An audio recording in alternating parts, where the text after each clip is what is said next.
Devotional channel சார்பாக அனைவருக்கும் வணக்கம். இன்னைக்கு நம்ம பார்க்க போற பதிவு என்னதுன்னா, நிறைவேறாத வேண்டுதலை நிறைவேற்றும் தட்சிணாய கடை கிருத்திகை பற்றி தாங்க. கிருத்திகை என்றாலே எல்லாருக்கும் தெரிந்த ஒன்றுதான் முருகப்பெருமாள் வழிபாடு. முருகப்பெருமாளுக்குரிய நாள் ஒன்று.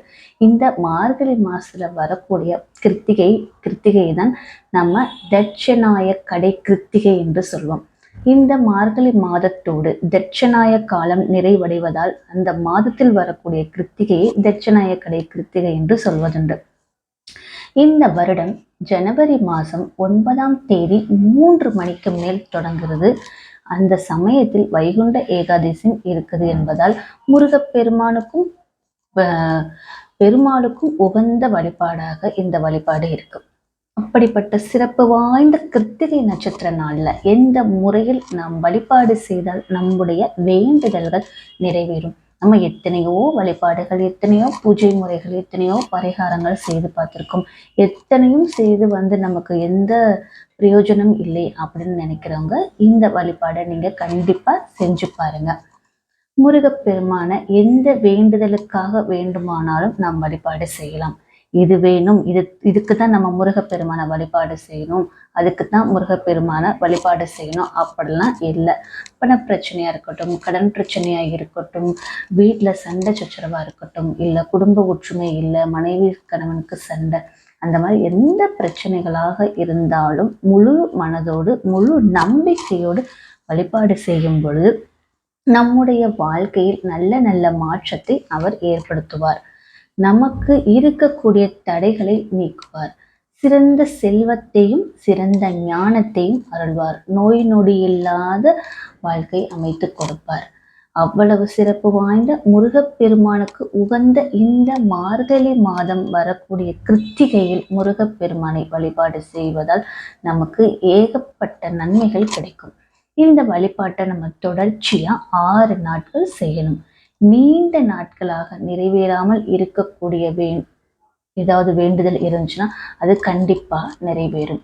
முருகப்பெருமான மனசார நினைச்சு கொண்டு இந்த வழிபாட்டை தொடங்க வேண்டும். இந்த வழிபாட்டை நம்ம எப்போ செய்யணும்னு பார்த்தீங்கன்னா மாலை நேரத்தில் தான் நம்ம செய்யணும். தினமும் மாலை 6 மணிக்கு இந்த வழிபாட்டை தொடங்குங்க. இதற்கு நம்முடைய வீட்டு பூஜை அறையில் ஒரு மனை போட்டுருங்க. நம்ம வீட்டு பூஜை அறையில் ஒரு சின்ன மணப்பலகையை போட்டு அதற்கு மேல் முருகப்பெருமான் படத்தை வச்சுருங்க. அந்த மணப்பலகையில் பச்சரிசி மாவினால் நட்சத்திர கோலம் போடுங்க. அப்புறம் அந்த முருகப்பெருமானுக்கு முன்பாக ஒரே ஒரு அகல் விளக்கில் நெய் ஊற்றி பஞ்சுத்திரி போட்டு தீபம் ஏற்ற வேண்டும். அப்புறம் ஒரு சிறிய தாம்பூலத்தட்டை எடுத்துக்கோங்க. அதுல ஒரு கைப்பிடி அளவு துவரம்பருப்பு, அந்த தாம்பூலத்தட்டுக்கு மஞ்சள் குங்குமம் வச்சிட்ட பிறகு அந்த தாம்பூலத்தட்டுல ஒரு கைப்பிடி அளவு துவரம்பருப்பு, அப்புறம் 1 ரூபாய் நாணயம், ஒரு சிறிய விரலி மஞ்சள், ஒரே ஒரு ஏலக்காய், இதெல்லாம் நம்ம அந்த தாம்பூலத்தட்டுல வச்சிடணும். முருகப்பெருமானுக்கு ஏதாவது ஒரு பொருளை நெய்வேத்தியமா வைக்கலாம். உங்களால் சமைச்ச பொருளை நெய்வேத்தியமாக வைக்க முடியும்னா வைக்கலாம். அல்லது ஒரு வாழைப்பழம், பொரிகடலை, சர்க்கரை, வெத்தலைப்பாக்கு, வாழைப்பழம், அந்த மாதிரி கூட நம்ம முருகப்பெருமானுக்கு நெய்வேத்தியம் வைக்கலாம். இந்த மாதிரி வச்சு முடிச்ச பிறகு முருகப்பெருமானுக்குரிய சஸ்திரபந்தம் என்ற பாடலை நம்ம 27 முறை பாராயணம் செய்யணும். இதெல்லாம் ஒரு தாம்பூலத்தட்டில் வச்ச பிறகு இந்த மந்திரத்தை நம்ம 27 முறை சொல்லணும். இந்த மாதிரி பாராயணம் செய்து முடிச்ச பிறகு கற்பூர தூப ஆராதனை வழிகாட்டி உங்களுடைய வழிபாட்டை நிறைவு செஞ்சு கொள்ளுங்க. இந்த தீபம் எவ்வளவு நேரம் எரிய வேணும் அப்படின்னு கேட்டீங்கன்னா 3 மணி நேரம் எரிய வேண்டும்.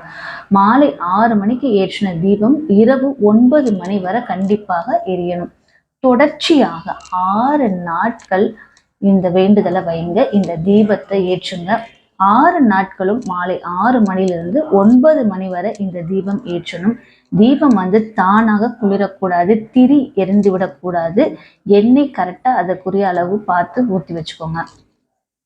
ஆனா மெயினா திரி எரியக்கூடாது, அதை கவனத்துல வச்சுக்கோங்க. 6 நாட்கள் நிறைவடைந்த பிறகு நம்ம வச்சிருக்கோம் இல்லையா தாம்பூலத்தட்டுல அந்த துவரம்பருப்பு, அந்த துவரம்பருப்புடன் கொஞ்சமா அரிசியையும் சேர்த்து அதை 2ஐயும் வேக வச்சுட்டு பறவைகளுக்கு தானமா கொடுக்கலாம்.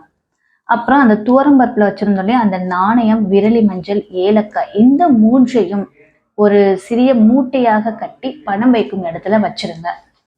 சஸ்திரபந்தம் பாடல் வரிகள் என்னன்னு பார்த்தீங்கன்னா, வாழவே தாந்தா பா வாசம் போ கத்தன் பாமாலை பூனே மதிர மால் வளர்தே சாலவா மா பாசம் போக மதிதேசர் மாபூதம் வாபா தந்தா வேலவா வாழவே தந்தா போ வசம் போ கத்தன் பாமாலை பூனே மதிர வால் மலர்தே சாலவா மா பாசம் போக மதிதேசர் மா பூதம் வாபாதந்த வேலவா.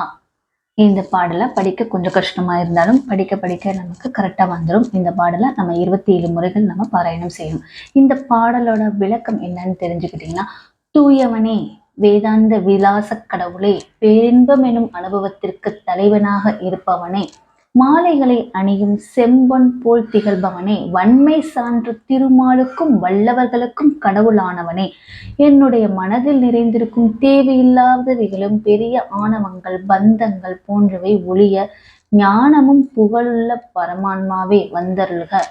உன்னுடைய திருவடிகளாகிய செல்வத்தை எனக்கு தந்தருள வேண்டும். இந்த பாடலுடைய விளக்கம் இதுதான். இந்த அதிசக்தி வாய்ந்த இந்த முருகப்பெருமானின் வழிபாட்டை முழு மனதோடு செய்ய அவர்களுடைய வேண்டுதல்கள் கண்டிப்பாக முருகனின் அருளால் விரைவிலேயே நிறைவேறும். நம்பிக்கையோட செஞ்சு பாருங்க. இது ரொம்ப ரொம்ப சின்ன எளிமையான வழிபாடு தாங்க. இந்த சஸ்திரபந்தம் பாடல் வரிகள் உங்களுக்கு நான் டிஸ்கிரிப்ஷன்ல கொடுக்குறேன், டிஸ்பிளேலும் கொடுக்குறேன், செக் பண்ணி பாருங்க. மீண்டும் அடுத்த வீடியோல பார்க்கலாம். நன்றி, வணக்கம், தேங்க்யூ.